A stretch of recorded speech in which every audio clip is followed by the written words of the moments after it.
Have you ever noticed that sneaky little myth in the back of your mind that goes something like, wow, when I've really cracked the strengths and understanding of my neurodivergent brain, it means that I will be able to do everything amazingly in my business, in my family, inside my head. I will knock it all out of the park.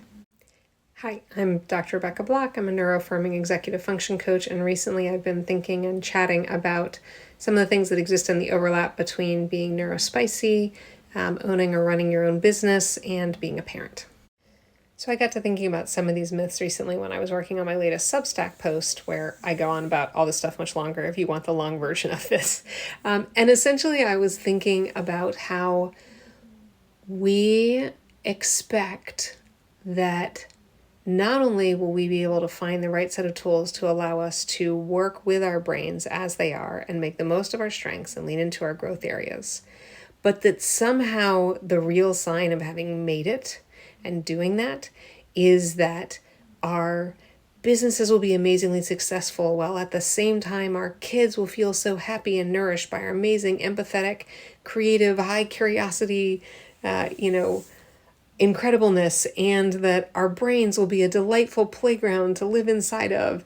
And all of that kind of compounds into this massive set of tacit expectations that leaves us feeling tired and like there's something wrong, when that's not in fact what our life feels like on those hard weeks where it feels like our business and our families and our brains are competing with each other for energy and space and time.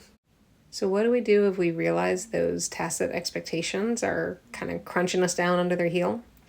One thing that I've found helps me is to deliberately engage my hypercuriosity, which is a frequently undervalued strength of many neurodivergent minds. There's a really interesting research that came out recently about this, specifically as it relates to ADHD.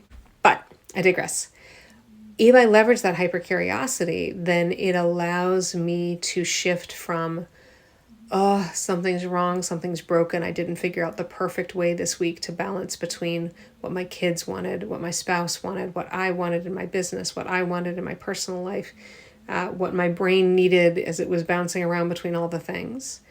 And instead into, let me get curious about my expectations here. Where are they coming from? Do I agree with them? Do I think they're realistic? Is it time for me to reset some of those expectations? Who could I talk with about this?